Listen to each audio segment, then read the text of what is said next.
Hello, welcome to the study of Sotah, Maseches Sotah, the Gemara of Sotah, page 43, Mem Gimel Amud Aleph. So the Gemara says, we learned that when Pinchas went to fight the Midyanim in the desert, and he went to fight the battle leading the Jewish people, so it wasn't just like that Pinchas went, but he actually went because he was taking revenge for what they did to his grandfather. Who was his grandfather? Because Yosef, who he descended from, was sold to the Egyptians by the Midyanim.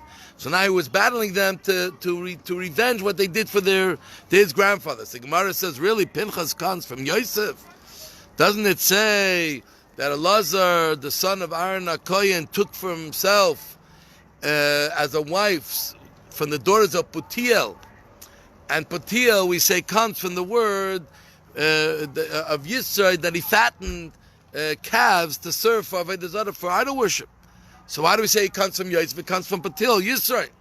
The Gemara says no, it comes from Yosef, the same root of the worship. Pit beit v'yitzad. Yosef disgraced his Yetzer Hara. He played with it. He overcame his Yetzer Hara. His evil inclination wanted him to lay with Potiphar's wife. So the Gemara says, but the Shvatim, the tribes, when he killed Zimri, they were degrading him. They were saying, look at this guy, he kills just like his grandfather, who fattened idols, who fattened sacrifices for Avodah Zarah, for idol worship. Now he's going to kill a leader of the Jewish people. How does this happen? So it seems like, from all points of view, that he comes from Yisrael. So how can we say he comes from Yosef? So we say like this, either, so it's obviously his mother's side. So either his mother's father was Yosef, or his mother's mother was Yisrael, or the opposite, we say his mother's mother was from Yosef, his mother's father was from Yisrael.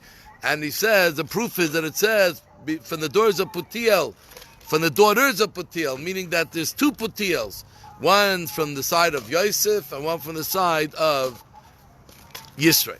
So now the Mishnah says, what happened by the battle? The Shaitrim, the enforcers used to speak to the people saying, who is the one who built the house? And he did not dedicate the house. He has to go back home. So what are we talking about here? So everyone goes outside of the city together, and then he talks to them. So what kind of a house are we talking about? So he says, both if you built a house to store your straw, both if you built a house to store your animals, both a house to store your wood, both a house to store the wine, the oil, the wine, etc. And not only if you built, if you bought, if you inherited, if anything, even if someone gave it to you as a gift, if any of these things happened, you don't go out to war, and we'll see in a minute what you do. And then they continue to say, who's the one who planted a vineyard and did not dedicate it? So he says, what kind of vineyard? We're talking about both someone who planted a vineyard and someone who just planted 5 fruit trees together when it looks like two and one. Or even if it's from 5 different species of trees. And both someone who plants and also someone who's mavrich, who puts layers, he takes the branch, puts on the ground, so it starts like if it's a new tree. Or both someone who grafts trees together. And both someone who bought a vineyard, or someone who inherited a vineyard, or even if they got it as a gift. All of these, we're going to see soon, do not go out to battle. And then they say, who is the one who got engaged to a woman, both if he got engaged to a virgin, a woman who's getting married for the first time, or a woman who is his first marriage to her, but she's already a widow, or if she's a shemeres yavam, it's the brother, her husband died without children, she's waiting for a brother, so now he's engaged to marry, so he comes back. He doesn't go to war. And all these people listen to the Kohen saying these things, and they go back, but they don't go back home.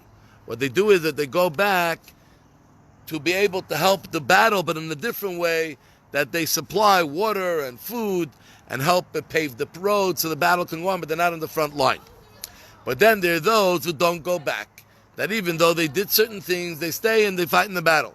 Who are those people? See, so someone who builds a gatehouse, meaning a house by the gate, not part of his regular home, just, where the guards used to stand. Or someone who builds a veranda. Or someone who builds a balcony, a porch. So these are not really considered rooms or houses. Or someone who plants 4 types of trees together but not 5, or 5 trees that don't give off any fruits. Or someone who engages with his wife that he divorced, which according to Torah, you're allowed to engage again. Or someone, a Kohen Gadol who engages an almana, gets engaged to a widow, which according to Torah, he's not allowed to marry her. Or a regular Kohen gets engaged to a divorcee, or someone who had chalitza, who was separated from her husband's brothers after he died without any children. Or someone who is forbidden to a regular Jew, someone's a mamzer in the category of a bastard and Nisina from the group of people called Nisinim that Joshua led in. So all these, you're not allowed to get married. So if you engage to one of them, that's not enough to take you away, even though you can get married, meaning you're doing a sin, you can get married, but you don't go back from war, you go to war. But it says that a Jewish girl who was married to a mamzer and a sin also doesn't go back. If Yehuda says, even someone who rebuilds a house, but exactly the way his first house was, let's say a house was destroyed, he rebuilt it, it's exactly the same, nothing new to it, doesn't go back. Rabbi Eliezer says, even someone who builds a house of bricks, but in the area called Sharon, which was very, very, very weak ground, and the houses didn't stay for long, and they used to break every few years, so it's not an eternal house you're building for a long time, you don't go back either. Then there are those, the third category, those who don't even go to don't go out of the city to hear to the Kohen and the leaders talk about the preparation for war. They don't even leave the house at all. Who are these? Someone who built the house and just dedicated it. Someone who made a vineyard and was within the first years, did not yet have the chance to do Revi, taking it up to Yerushalayim in the 4th year. And someone who marries his engaged person he was engaged to.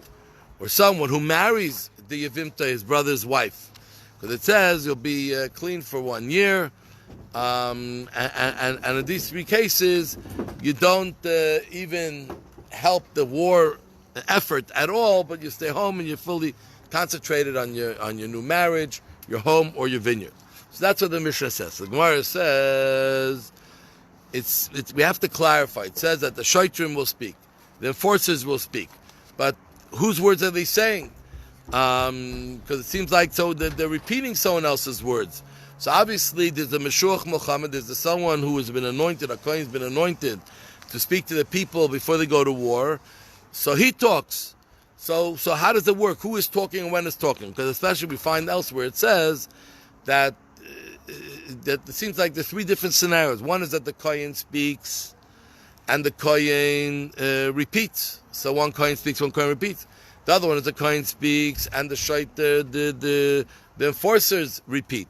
And the other one, it seems that the enforcers speak and the enforcers repeat. So what's going on? So there are 3 parts in the parsha where it talks about how you prepare them for war. One is, it says, V'nigash, they come and they talk to them words of encouragement and inspiration. So those are spoken by the Kohen, and those are repeated by another Kohen, another person. Then it says that they tell them the people who can go to war, cannot go to war. Those are spoken by the Kohen, but the one who repeats it is the Shaita, is the one who will enforce it, make sure that they follow up the enforcers. And from there and on, where they tell people, don't be afraid, you have to go to war, don't be afraid, go to war without fear, that was the enforcer spoke, and the enforcers repeated it. So it says, who's the person that built a new house? So it says in the Torah, who built the new house? How do we know that? How does the Mishnah know to say that if you bought and if you inherited and if you got as a gift, how do we know that those are included? So it says, the fact that it says who is the person that built the house, what do I mean the person? Since obviously, so obviously we're including also other people who didn't even buy, but other people who came to them in another way, is the ones the Mishnah enumerated. Now, we know only a house. How do we know to include, like we said, you build a storage for straw, or for your cattle, or for your wood, or for your other items? How do we know that's included? So because it says, Ashabana buys, doesn't say Ashabayis, but that a house he built, but that he built a house, that built before a house. So we say it includes other things besides build a house, and those are the things we include. I would think, so then let's include any type of thing that's called like a house, like a porch, a veranda, a covered porch, a gatehouse. How can we say those are not included? Because just like bias, is something that could be lived in. It has to be something that could be lived in. Those three things cannot be lived in. They're outdoors, they don't have walls, or it's very tiny. Lez Yaakov says, bayis means simply a house, and only a house and not anything else. Now it says, Lo chanach, v'lo chanocha, it says that it wasn't dedicated. Why does it say, it should have said it wasn't dedicated, why Lo chanocha, he didn't dedicate it?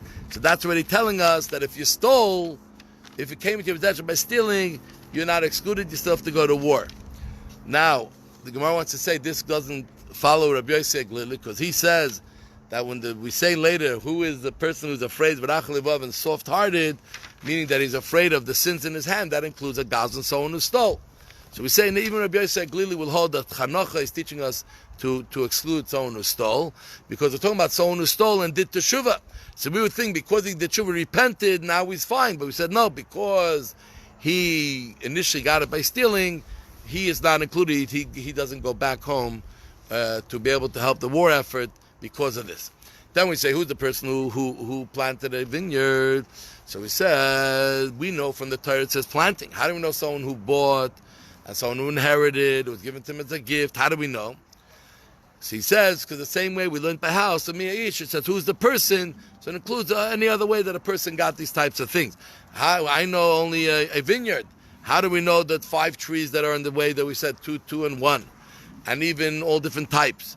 So it says Asher because it says before it says the word kerem that he planted. So meaning that sometimes we're including planting, even if it's not the typical kerem, the typical vineyard. I would think once you're talking about planting is included, why not 4 trees or even trees that are not fruit bearing trees? So it says kerem has to be similar to kerem. So meaning it says that it didn't yet wasn't mechal the Paris, means it goes in the 4th year, the first year allowed to eat the fruits, that he didn't yet go and sell the fruits to be able to use the money to be able to eat in Jerusalem. So this, from here we learn chilai that it doesn't include mavrich hamarkiv, that someone who grafts, or someone who, as we said before, puts the tree, layers a branch under the ground to start a new growing, that's not included. So that seems to contradict our Mishnah, because our Mishnah says that both of you plant, if you layer and if you graft trees together, it's also included as considered planting. So Reb Zera said, Ne'er Rav Chisda, it's not a question, because it depends. When you graft something that's forbidden from the Torah, then you don't go back. When you graft something, or when you layer, when it's something that the Torah allows, then you do go back. So now the Gemara wants to identify what's called harkava, this type of grafting or layering that's allowed. If you're saying that we're talking about, you took a yalda tree that's not yet had past the 3 years of arla, 3 years in allowed to eat the fruit, and you grafted a new tree into that tree. So then you go back anyways for the first one. That's still in the first 3 years, because you don't go the first 4 years into the war. You only help from a distance. So you're going to say, you're talking about that the first one that you planted already reached its maturity. And for that tree, you wouldn't go back. But now you grafted an old tree with a new tree. But didn't we learn that when you graft an old tree with a new tree becomes nullified or subservient to the old tree, and it doesn't have the law of Arla. It's like the law of the old tree. So Yirmiyah says, no. We're talking about a young tree with a young tree, but the first tree that you didn't do it for fruits. So therefore, you would never go back for it, because you only go back for the tree that bears fruits. But you did it to grow, even if it could bear fruits, but you did it to be able to have the wood, or to be able to close a fence, your property. So you didn't do it for fruit bearing. So therefore you wouldn't go back for it. So the second one that you did, now you go back for it because you're still in the years of Arla. So the Gemara says, why do we say that why don't we say that just like when you graft a young tree with the old tree, it becomes nullified to the old tree? Why don't we say that a young tree with another young tree that was not planted for fruit things, that it also doesn't become nullified to what the initial tree was, because it all comes from the initial tree, either if you graft it or if you layer it. So Gemara says, even a tree that you made for a fence, or a tree that you made for wood, but if it grows fruits, don't you then, if you change your mind in the middle, and you say, now I'm going to grow it for fruits, so then the law of Arla applies to it. So here also we say that the law of Arla can apply for it. It can apply for it as well. Like we learned, the Olam Alan, that let's say fruits came up, and you decided you're happy with the fruits, you want to use it for the fruits, you're chayiv an Arla. So that's the type of situation that we are talking about, where you grafted and layered that it's mutter, that it's permissible, and the Mishnah says that therefore you go back. So now the Gemara says, why don't ask the question? Why don't we just give a simple answer? That when we say that it's harkavas heter, that a grafting or layering that's permitted, it's in the kerem shashay shvutim. We're talking about a vineyard that belongs to partners, because in partnership, everyone goes back for their tree that they planted. It's not like because of the partnership they go back for both. So Rav Papa says that means that a vineyard of two partners, they don't go back from the battle for it. So what's the difference than five brothers, and one of them died in the war and left a wife without children, that all of them go back? How come here we don't say that all the partners go back for all the trees? The Gemara says, there, everyone is called his wife until one of them does chalitza or yibum. But here, not everyone calls every tree their vineyard, even though the partners in the vineyard, every tree belongs to a particular person, and therefore they are not all called on the name of a person. Rav Nachman Yitzchak says, we're talking here, another answer he gives, a kavas heter, when you grafted a tree that it has to have, that all the laws apply to, yarak, to vegetables. Because vegetables, you don't have all the laws of Arla, etc. It's not a full tree. And this goes according to the Tana that says that you're allowed to be mavrich a tree with vegetables. When Hashem Galil says you're allowed to, and the Chacham said you're not allowed to. So therefore it goes according to that opinion, so it's our kavas heter. When Rav Dimi said in Rav Yochanan, I have another answer. So the Mishnah and the Bryce are not arguing. The Mishnah says that these things you're allowed to, and the Bryce says you're not allowed to. So Rav the son of Yaakov. Because the son of Yaakov says that only kerem, like the Torah says kerem means a vineyard simply, and nothing, neta also means planting, and nothing else. So the Mishnah says it includes everything else, doesn't go according to Rav Yaakov, and the Bryce goes according to Rav Lezer, the son of Yaakov. Now it says, planting, so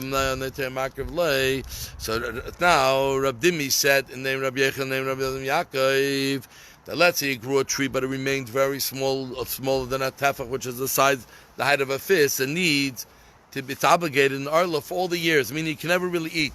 Why? Because it looks like it was just planted.